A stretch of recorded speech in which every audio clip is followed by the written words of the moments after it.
and it's all about the books that I read for the last 40 years. And today I have my special guest. She's a podcast host like me and advocating awakening to our sovereignty in unity. No other than Miss Kristy Griffin. Welcome to Book 101, Miss Christie. And can you please Thank you for introduce more having me. about yes, and can you please introduce more about yourself? Well, I go by Mama Chris, and I'm actually a an ordained minister that ended up having a Kundalini awakening, leaving Christianity, and then going on quite an adventure of awakening that took me kind of around the mountain and back again to Jesus, but in a way that was very different from when I was an ordained minister. Very, very, very different. And it showed me, I kind of got into Mideastern teachings and, like I said, the book, The Initiates of the Flame. I had this crazy awakening. It was in during COVID, and I'm an ordained minister. I like to research a lot, and I was just researching, and for some reason, I was going out on my patio every morning, and instead of saying good morning, Father, good morning, Jesus, good morning, Holy Spirit, I was going out there and I was going, something's up. Something was stirring within me that was very strange. And I started saying to God, something's up, and I want to know the truth. I want to know the whole truth, and I don't want to be deceived. And I did this for about a month. And then one day I'm in the kitchen and I'm just, doing my thing in the kitchen. And I grabbed the counter, and I had like this jolt that went up my spine. And I just held on the counter for, it was probably about just 15 seconds maybe. But like something happened to me in that moment. And I went and sat down, and I'm like, what happened to me? What was that? And suddenly I had information that was downloaded into me that wasn't there before. And that's about the best way that I can describe it. God answered me. And wasn't the answer that I was expecting, but it threw me into what I later learned is called a Kundalini awakening. And it was where I could not question anymore that I was a being having a human experience. And that embarked me, that was almost 5 years ago, on this journey that led me to where I'm at today, where I feel it's my purpose during these times to guide the Christians and also guide those in New Age as well, and show them how it comes together and how it makes sense together, because it really does. Jesus was a mystic. And what Jesus was really teaching was how to become enlightened. Jesus was teaching what happened to me, I found after I left Christianity, and I literally did what he said. He said, detach from this earth, pick up your cross and follow me, sell all your possessions, and pick up your cross, meaning you're going to have to go through a lot of pain. And I did. I went through a lot of pain, but it ended up bringing me into enlightenment. And I didn't realize that what I was doing was exactly what he was teaching to do. And the church took that information and they kind of pretty packaged it into a nice little, hey, say this prayer and you'll get to go to heaven. Heaven is not a place in the sky, and neither is God. Heaven is a state of your consciousness. And so that's why I'm here. I'm here just, I have so much to teach and show people how to get there. Um, and what Jesus did on the cross, how his story helped people get out of the lower chakra of desperation, separation, and fear, and how he got them into their heart chakra. And so what he did matter. And a lot of New Age people um, want to throw Jesus out and say what he did didn't matter. And then a lot of the Christians don't want to look at the chakra and the fact that as within so without, as above so below.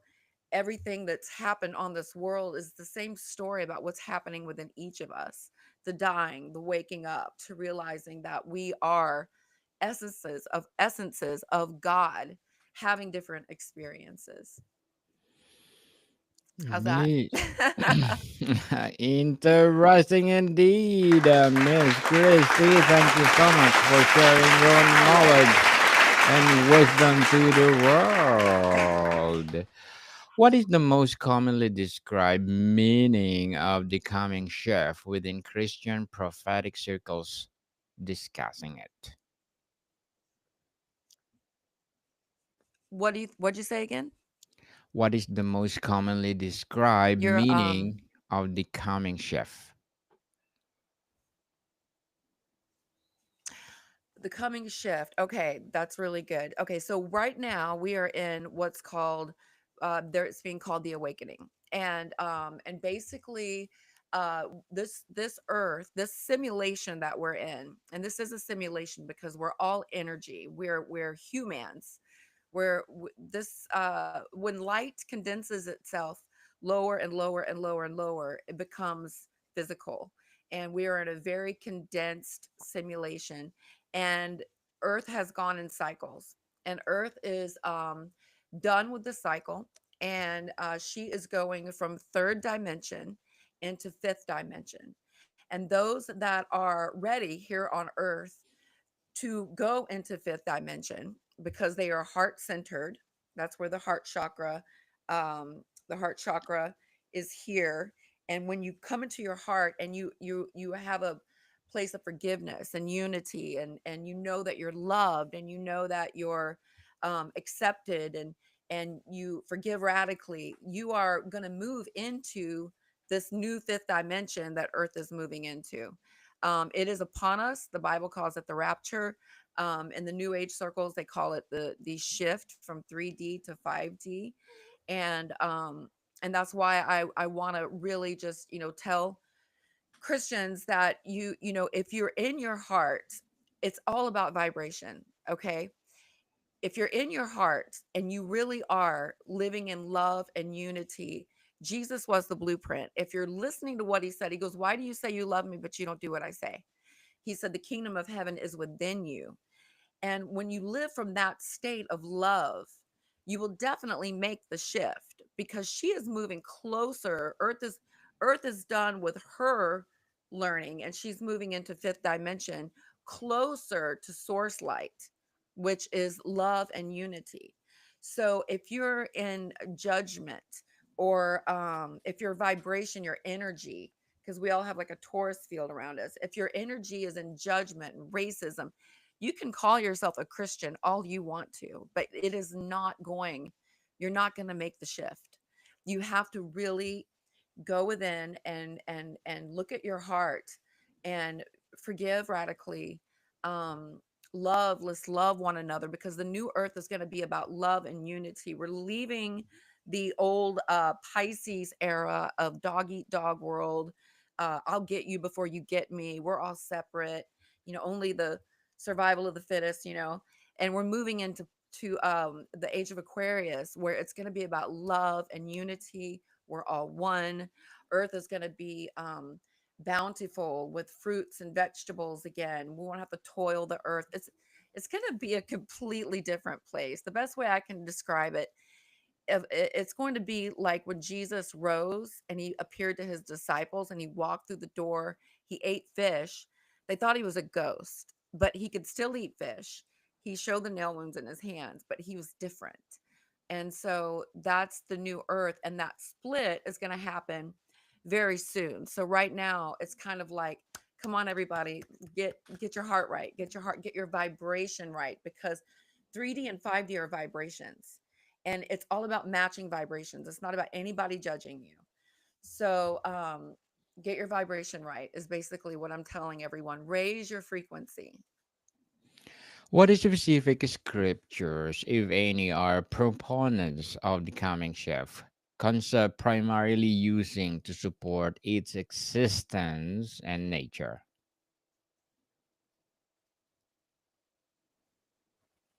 Well, the upcoming shift and rapture. is bridging the church and the new earth. Okay, the rapture isn't an escape, it's an upgrade. So basically, we're upgrading. So kind of look at it like computer software.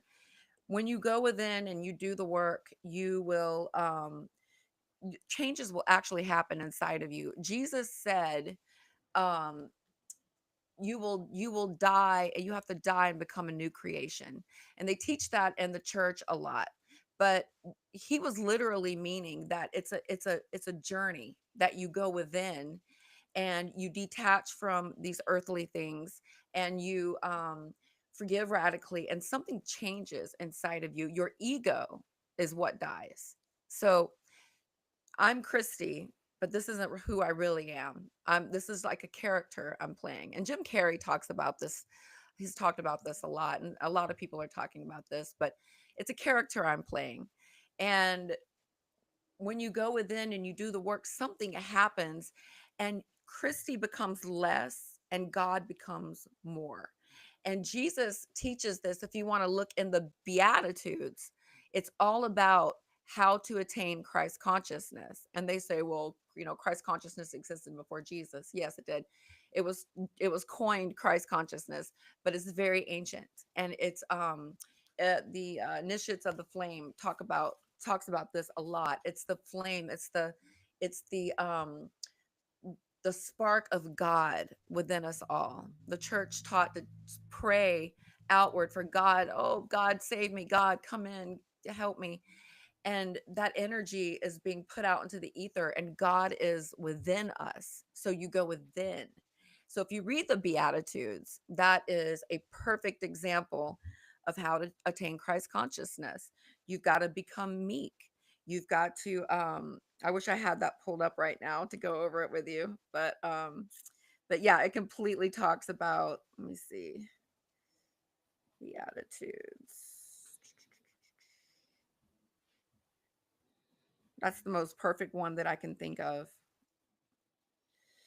Matthew 5 1 through 12. They're not commands or rules, they're blessings that reveal the posture of the soul required to live in alignment. So remember, it's about vibration, it's about alignment, it's not about judgment. And it's aligning with higher consciousness, or what Jesus called the kingdom of heaven. So he said that you go within and you do this work, and you will rise up in your chakra into your crown, into opening your third eye, and you will attain the kingdom of heaven. Number one, blessed are the poor in spirit, for theirs is the kingdom of heaven. Those who know they don't have it all together, who feel spiritually bankrupt, are actually wide open for divine indwelling. It's the emptiness that allows fullness. So attaining this is not something that you can just skip, jump, and attain. Usually it comes with a lot of pain, losing a loved one, a marriage breakup, a death, where you just feel like you are literally crumbling. And it's good because what's actually crumbling is your ego, and you kind of hit like the dirt floor. And um and then the second one is, blessed are those who mourn, for they shall be comforted. Deep grief opens the heart. Those who have truly felt loss are most open to love. Divine love rushes into broken places. Mourning is also the soul grieving separation from source and illusion of the world.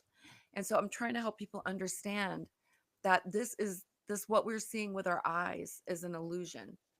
And we create this illusion with our heart.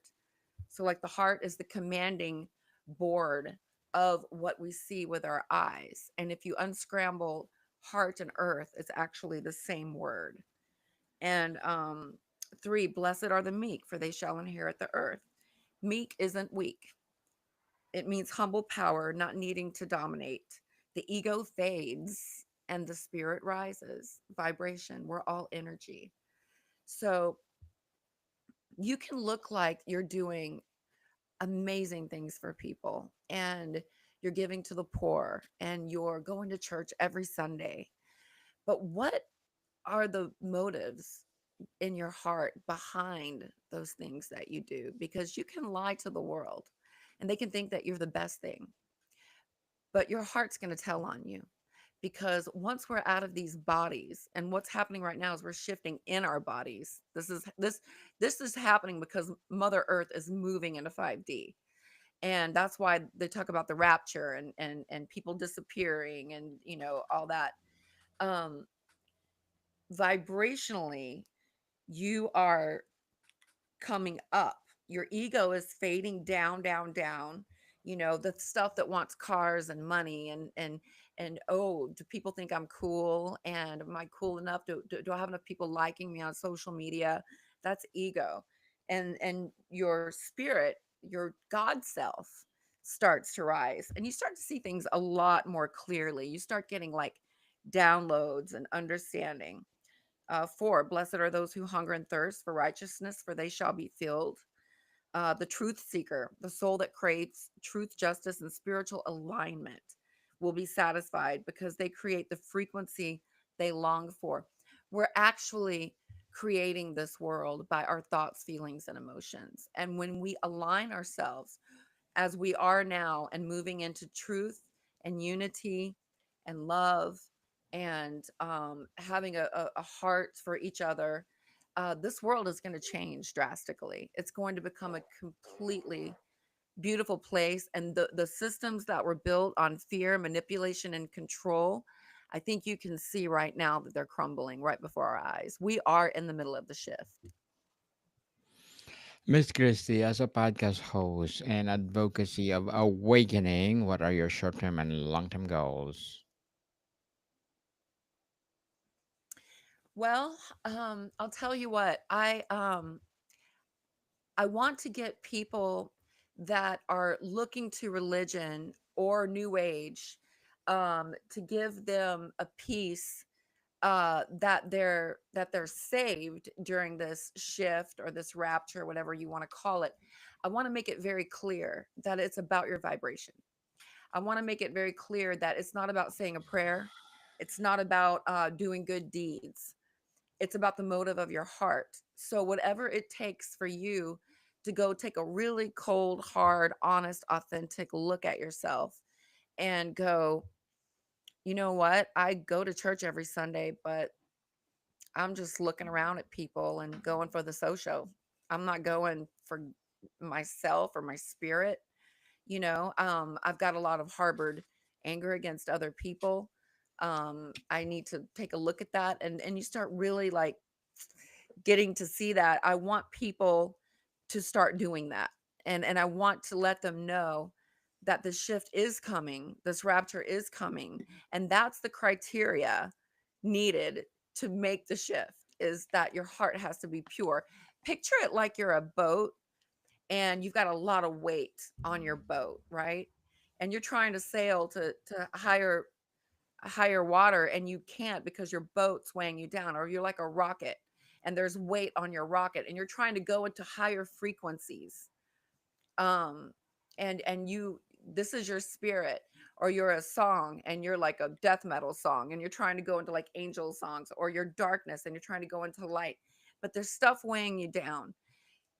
Let's get rid of the stuff weighing you down. That's my goal. That is my goal. Good luck to your goals, Miss Christie, and looking forward for more success, most especially your podcast. So, what will be your advice for those people out there want to be awakening as well as to have a podcast? My message to everyone, is that it's not in this world, guys. It's not in things or relationships, or it's all about love. And we're waking up from the dream. And when you go within and you really, really want to know, and you start asking God within you, who am I? Who am I really? um, you're going to find some answers. And because it's guaranteed to happen for everyone. If you really, really want it, and you really say you want it, and you really mean it, you're going to get the answers. So I would just suggest, for those of you who are awakening, and if you're confused, things are happening to you, you don't understand, and there's no one you can talk to because things are a little weird, maybe that's happening, and you're like, oh my God, people are going to think I'm crazy. Come to my podcast. Reach out to me. I'm Mama Chris. I get you. I know what you're going through because I've been through it, and I'm here for you. Thank you for your advice, Miss Christy. And what would be your recommended book that influenced your journey? Like I was saying before, quick read, The Initiates of the Flame by Manly P. Hall. Um, this book talks about something that has been very ancient and sacred, that's been kept a secret by Masons and by sects. And now that the veil is lifting here on earth, these secrets are being made known to us. And it's about the fact that God is not out there, God is in you, and you are God having a human experience. So, if what I said triggered you at all, I would highly suggest that you get that book and check it out. Yes, people, and thank you for your recommendation, Miss Christie. And before we wrap up our discussion for today, I'm inviting you to please do listen to my other podcast, people. My other podcast, because my abstract essay is already in fifth season, abstract poetry in second season, and of course my book 101 review in fifth season as well, comedy 101 in second season, and my food 101 in fifth season too, geography 101 in fourth season, and my baby podcast law 101 and mental health 101 love letters in third season, and movie 101 review and music 101 in fourth season, and science 101 and sex 101 in its first season. Please listen to them wherever you listen your podcast. Miss Christie, how does understanding this coming shift supposedly impact a believer's hope, focus, and readiness for Christ's return and the rapture? We have dropped down into a very, very low vibration here in this experience on Earth, and it has pretty much sucked big time. It's been a lot of pain, murder, major feelings of separation, um, complete deception. Um, all of us forgetting not only that we're God, but that we're all one. And what we have to look forward to as each of you go in your hearts and do the work, it's going to make the transition a lot easier for you. I want to point this out really quick because this is very, very important. It talks in Revelations about how people are going to break out with boils on their skin. um, when you hold in a lot of hate and rage, and you're not dealing with it now, as source light comes closer to earth, it's going to bring this stuff up to the surface on humans, and it's going to be very painful, and this is not going to be a blink of an eye, we're here and now we're there. This is going to be a transition, and there's going to be some things that are going to uh, happen on this earth that are already happening, and worse things. And but I promise you that if you go in your heart and you do the work, you will be safe. It talks about being sealed. You leave the lower part of the chakra where there's the sacral and the root, where survival. You move into the heart where you're sealed and where you're safe. Um, we're going to a very, very beautiful place, but it's going to take the earth is going to go through a lot of changes to get there, my loves. Well, Miss Kristy Griffin, thank you so much for sharing your knowledge and wisdom to the world, and hoping for more and more guesting and more episodes of your podcast. So, can you please invite our listeners to support your advocacy as well as your podcast itself? Yes, yes, you can find me at rebelfaithpodcast.com. and you will see my YouTube channel on there and everything. Rebelfaithpodcast.com. I will reach out and help you if you reach out to me. If you have any questions, you can email me. I'm here for you. I just want all of you to know that if I touched anyone, I'm here for you. Just reach out to me. Rebelfaithpodcast.com. Yes, people, let's support Miss Kristy Griffin because if you support her, more and more and more empowering episodes of the podcast itself, and for sure, more and more empowering advocacy to come. So, Miss Kristy, thank you so much for your time. Thank you so much for having me. More to come, people. See you soon.